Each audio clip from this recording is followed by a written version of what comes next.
Fatigue can be sneaky. Sometimes it's just life catching up to you, but other times it's a sign that your body needs medical attention. I'm Dr. Goodwin, a board certified family medicine physician, and today we're going to walk through the difference between lifestyle tiredness and medical fatigue, the most common causes of medical fatigue from allergies to thyroid issues, and how to track your symptoms without falling into the trap of over monitoring and trying to track too much. What I want to do is help you connect the dots because fatigue is a clue. It's a symptom, not a diagnosis. So if you know what patterns to look for, you can tell whether you need more sleep, a lifestyle reset, or medical testing. By the end of this video, you'll know the key warning signs, the big medical culprits I see most often, and the easiest way to track your symptoms so you and your doctor can work together to solve the mystery. Fatigue is very tricky to describe.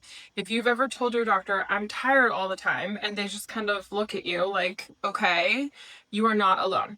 The problem is fatigue can mean very different things depending on the cause. There's physical fatigue, mental fatigue, emotional fatigue, brain fog, afternoon slumps, or I wake up in the morning feeling like I didn't get any sleep at all.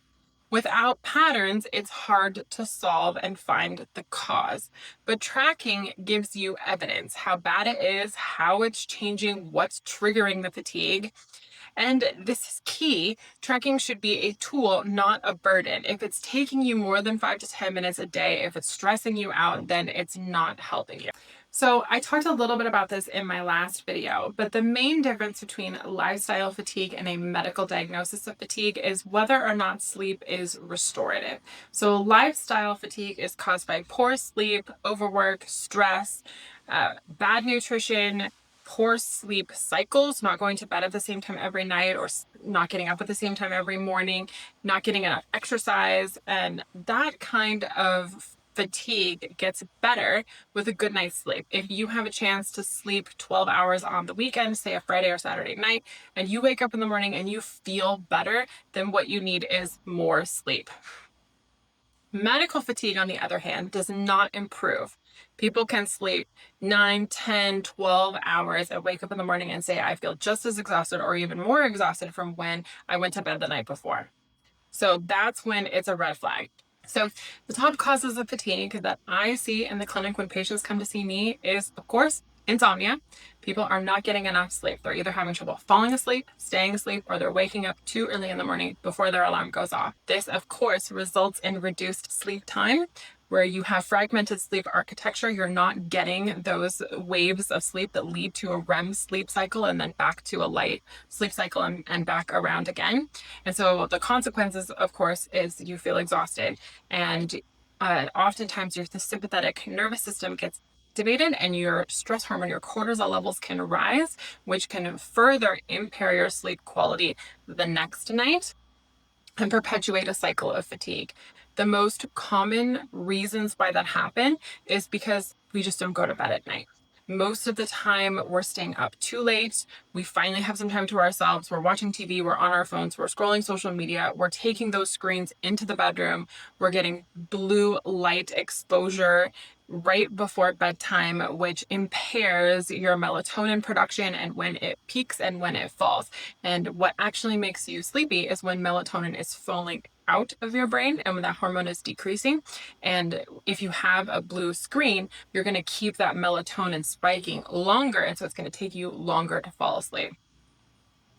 Oftentimes people have irregular schedules. Maybe they have what we call shift work sleep disorder, where some days you're working early in the morning, some days you're working late at night, and so you can't have a consistent bedtime.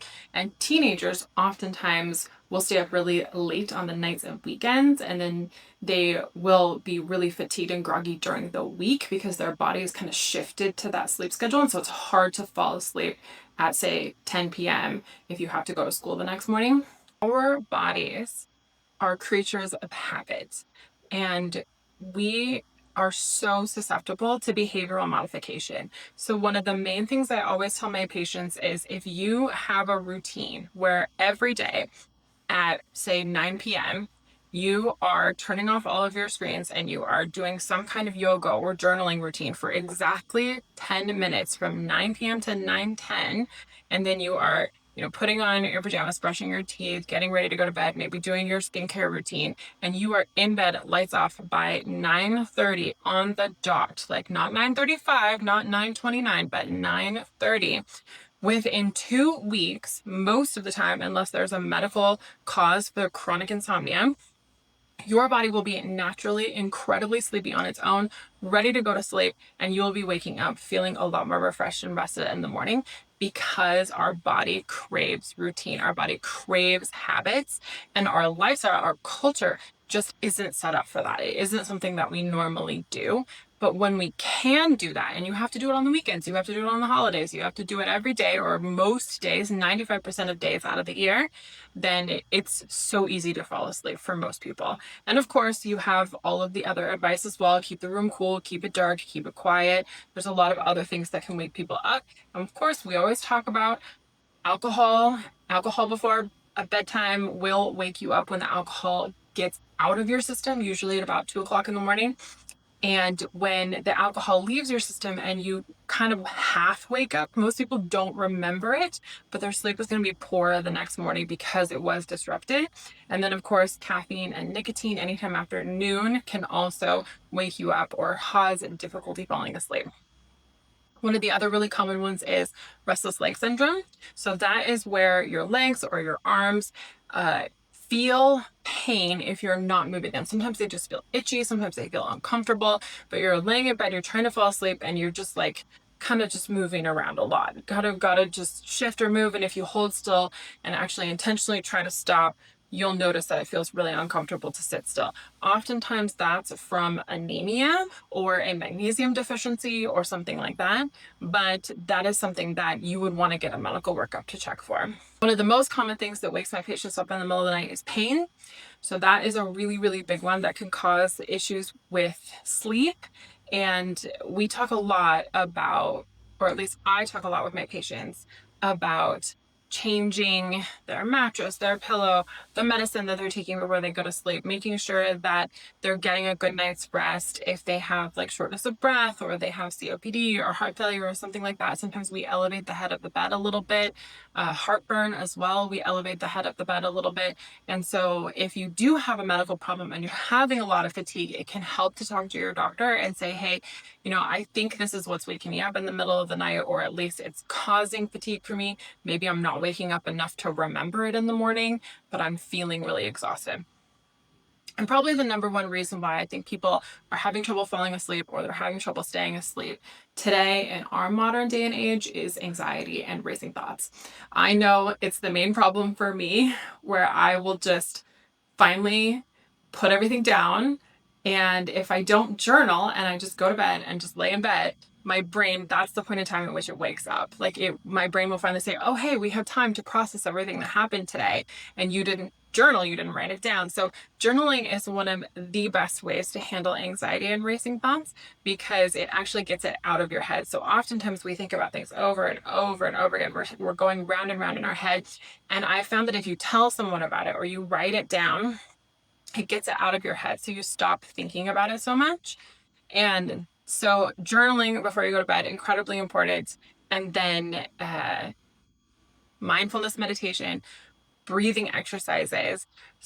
There are different things like somatic exercises that you can do to help downregulate your sympathetic nervous system, help tell your body we are safe right now, we're in a safe space. And that's a whole other video or series of videos that I want to do about anxiety because we have so much going on in the world right now. There's so much bad news. There's so much with politics and the environment and the economy that pretty much everyone that I talk to says, hey, I lay down to go to bed at night. I am exhausted and I cannot get my brain to stop thinking and worrying about everything that's going on.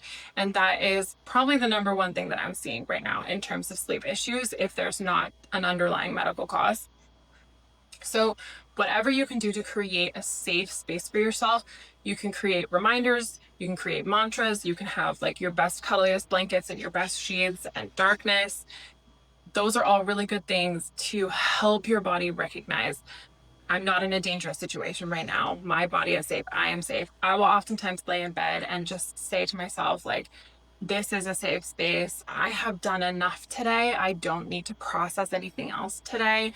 I can worry about this tomorrow. And I'll just kind of repeat it over and over to myself and just say, I am choosing to let this go tonight. And then just try to focus on my breathing and not think about all the thoughts that are racing through my head. Different things will come up from the past, from the future, what I wanted to do and didn't, or what I want to do later. And I will just say, okay, thank you so much, brain. Thank you so much for trying to help me process this, but now is not the time to do it. And it is really important, especially for people who know that they are anxious, that we create space during the day to actually process what's going on. We have decompression time before you go to bed.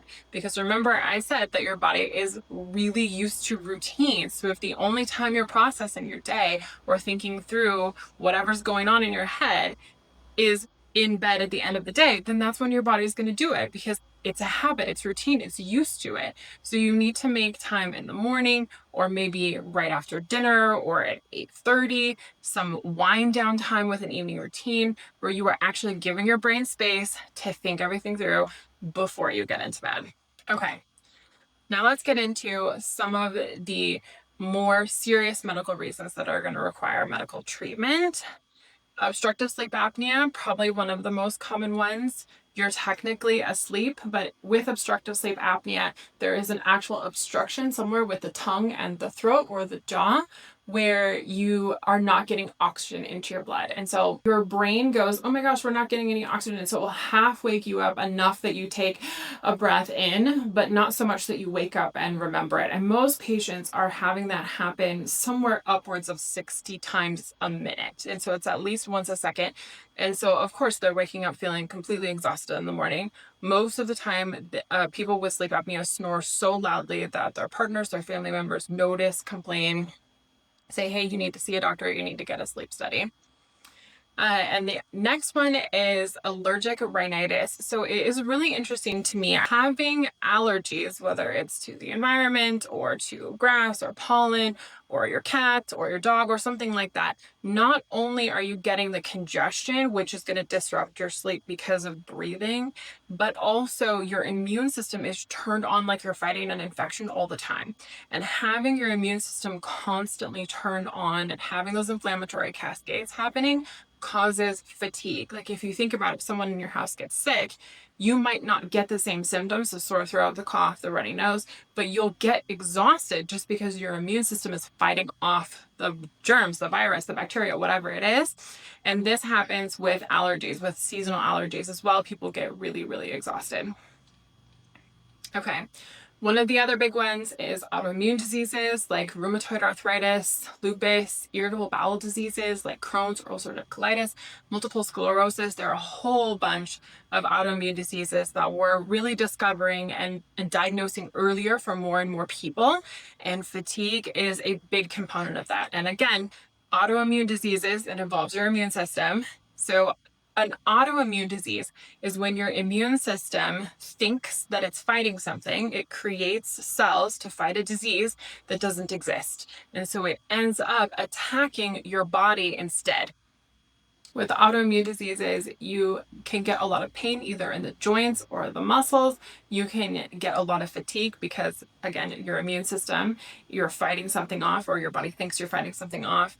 And there are also changes to hormones that happen, hormone cascades for people with varying autoimmune diseases. And the symptoms can be incredibly variable, incredibly different from patient to patient. But most of the time, what we'll see is that when a patient gets a flare of their autoimmune disease, one of the first things that we see is that they get tired first. Okay, and the next one is long COVID. I have seen a lot of long COVID. I think people remember that when you got COVID, most people were very, very tired, like so tired they couldn't get out of bed. They had the body aches, the muscle aches. Their immune system was really fighting that virus. So the fatigue with long COVID is from your autonomic system, all of those things that happen automatically, like your breathing and your heart rate and just sweating, temperature. All of those different things can get dysregulated, your blood pressure, your blood sugar, your hormone cascades. And we're even sometimes seeing oxygen extraction lower in the extremities. So we're actually measuring, we're saying, hey, oxygen is getting to the tissues, but our tissues aren't necessarily picking it up as easily after having COVID. And so that's caused a lot of fatigue, say post-exercise. People go to the gym and then they're like, I have no idea why I feel like I just ran a marathon instead of, walking on the treadmill for 20 minutes. And interestingly enough, we're seeing changes with mitochondria as well, which I think is just really interesting. So one of the other main causes of fatigue is iron deficiency, which of course can cause anemia. So we use iron to build our red blood cells. Our red blood cells carry oxygen to the tissues.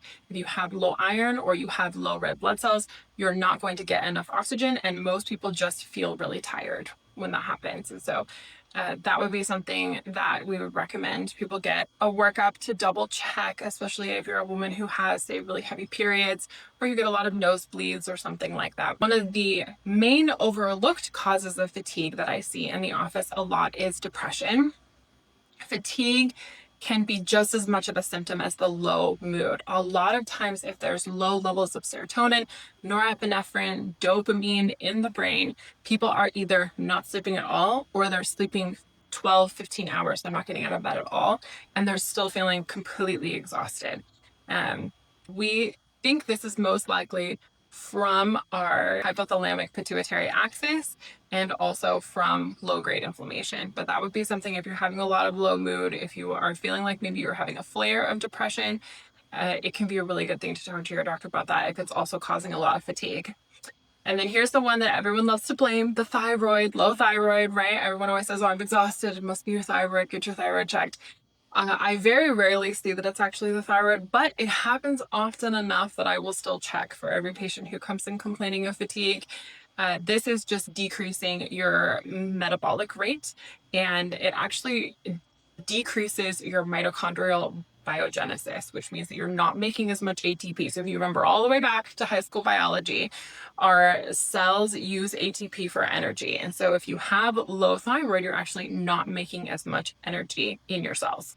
And then, of course, the one that everyone loves to talk about on the news these days, menopause.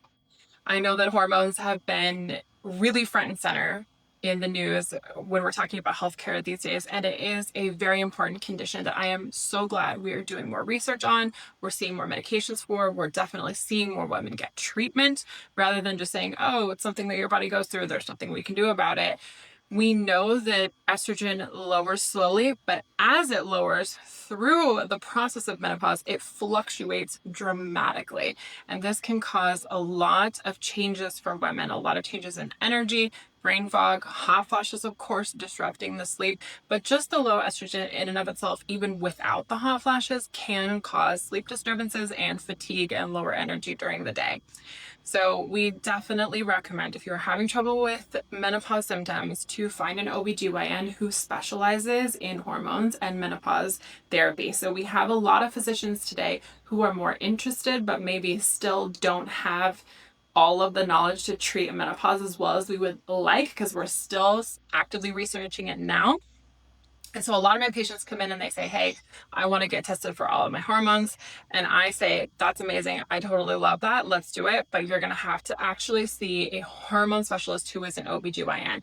There's actually not as many family medicine doctors as I would like who can interpret the labs correctly and help patients figure out if there's something they can change in their lifestyle or if we need to add medication, and whether or not that medication should be hormone replacement therapy, which is a whole video of its own.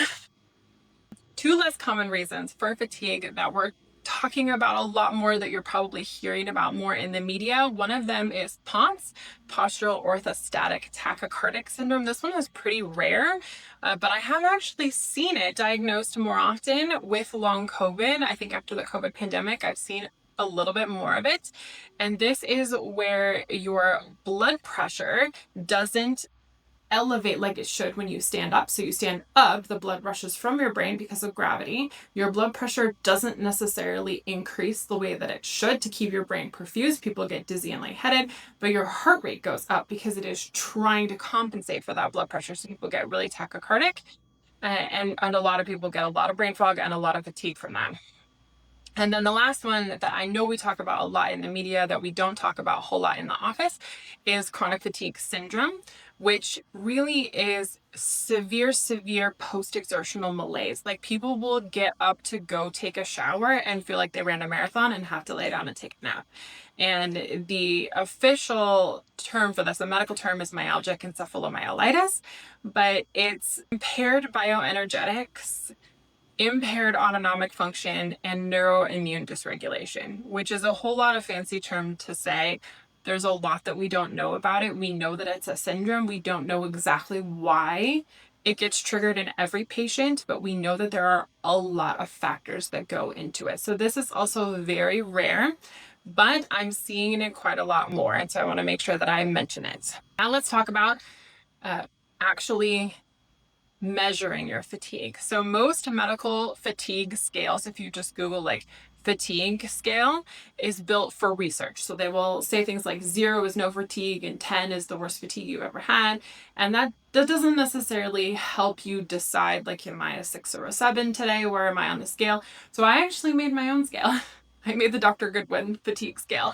Mine only goes 1 through 5 because I don't think you need to do a whole lot more than that. But this is for overall energy level throughout the whole day. So you want to pick first thing in the morning, maybe at lunchtime, maybe in the evening before you go to bed. How tired were you today?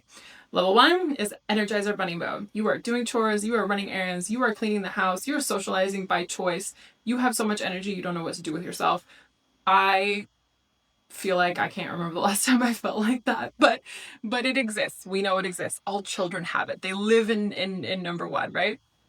And then 2 would be I'm feeling kind of meh, but I'm functional. I'm going to get through the day. I don't know what I'm going to do for dinner, probably leftovers, and I'm probably just going to lay on the couch and watch TV tonight. I feel like this is where most of us live almost all the time. Number 3, I call half charged phone. Like, you're going to ration your energy today. You are looking at your list of things to do going, I can only do the top 3 and everything else is going to happen tomorrow. Like laundry, that's not happening today. That's going to happen next week. My dinner is probably going to be cereal. Like, I don't have enough energy to really get everything done. Number 4, I call molasses mode. You are just feeling like you are trying to trudge through molasses. Even small tasks are exhausting. Showering feels like a workout. You're kind of making it through your day. Maybe you're going to get one thing done, but not a whole lot. And then number 5, really severe fatigue, is horizontal only. You can't get out of bed. The brain fog is thick. Just sitting upright feels like an achievement. You may need somebody to help you get something to eat. You're just going to live in bed. You may not even get out of bed that day. So that would be the most severe fatigue. So, how do you track your fatigue without obsessing about it, letting it take over your life, or constantly trying to figure out, like, what's going on with me today? First, just only pick one score for your whole day. So just pick a 1 through 5. If you have a crash in the afternoon or a crash in the evening, write down the time. Like, maybe I would say, like, oh, my day was a 2, but then around 3 o'clock I suddenly switched to a 4 and I don't know why. Something like that. But don't write a lot of detail. And then maybe 1 or 2 context notes. Okay. So, like, how did you sleep the night before? Did you have to get up early? Did you wake up 5 or 6 times last night? And then other really big stressors, like, did you get in a fight with someone? Did you have a presentation at work? Was today a really bad allergy day? Were you able to exercise? Are you fighting an illness? Is somebody in your house sick? Did you have enough protein today? That's a really big deal. I know if I eat too many carbohydrates, I'm going to have some energy for an hour and then have a sugar crash. And so I know that I need to eat enough protein. I know that I need to avoid caffeine because I can get a little bit of energy, but again, I have a really big crash. And then one thing I want to note when it comes to tracking sleep, I oftentimes ask patients, what time did you go to bed at night? What time are you waking up in the morning? How long do you think it took you to fall asleep? Like, I don't want you staring at the clock. Just give me an estimate. It took me 30 minutes. It took me an hour. I feel like I was awake for hours. I looked at the clock and it said 2 a.m. and I was still awake. Something like that. And then how many times did you wake up at night? Like 3 times, 4 times? And what woke you up? Was it pain? Was it, heat, noise, racing thoughts? Did you have to go to the bathroom? Like, what was it? And then we can kind of go from there to figure out sleep disturbances and things like that. But I do want to make a note about the sleep trackers that we have on smartwatches. So oftentimes I will have patients come into the office and they will shove their phone in my face with their Fitbit or their Apple Watch sleep score. And they will say, I am not sleeping at all. I am sleeping horribly. Look at how horrible this tracker is. And I will say, I completely believe you. I absolutely believe that you are not sleeping well. However, these sleep trackers are tracking the movement of your wrist while you're sleeping. So they are not correct at all. They are not actually tracking the brainwaves. They will tell you that they're tracking your stages of sleep and your REM sleep. They're not. It's a lie. They don't have a way to do that. We would have to actually put the little electrodes around the skull like you see in the ICU patients in order to tell. So what I have noticed for myself with my Fitbit is that if I'm laying there and I'm wide awake, because I am usually a really still person, my Fitbit will tell me that I'm asleep. I've actually stared at it before and had it tell me that I was sound asleep when I was wide awake. And then I'm kind of a mover in my sleep, especially with REM sleep. I toss and turn a lot and I can be sound asleep and my Fitbit will tell me that I'm awake. So it's not tracking anything other than the movement of your hand, and that is not a reliable indicator of how well you slept at night. Okay, back to what to track. Make sure that you're only reviewing these logs like once a week, maybe once a day. Your goal is to get major trends. Something like, oh, if I have a big fight or I have a big presentation at work or I travel, I'm going to be exhausted 2 days later. Something like that. You do not need hourly monitoring or anything minute by minute. And remember that if you're constantly getting really high fatigue scores, you're like, gosh, I am a 4, I'm a 3, like every day, this is a clue. This is data that we can use to help you. It's not a grade. It doesn't mean that you're failing at life. It doesn't mean that you're broken. It just means that it's time to make some changes to your life in order to prioritize your health and well-being and your rest. Okay. If your fatigue is staying at a 4 or a 5, despite rest, you're able to have someone help you with the kids, someone help with meals, cleaning the house, work, all those crazy things that we all have to do every day. You can prioritize sleep. You're sleeping 10 hours a night and you are still waking up feeling exhausted. It is time to get evaluated. Bring in your tracker, bring in your symptoms, go to an appointment so that your medical provider can see the patterns. Fatigue is complicated. Tracking it, figuring out what's going on doesn't have to be. I've made a free printable weekly symptom tracker that you can download to start finding patterns without burning out. I've got the link in the description below. And if you are feeling dismissed by your medical provider, I created a video with 10 phrases to use at your doctor's appointment so that you can get your message heard. You can watch that video right here, and I'll see you there.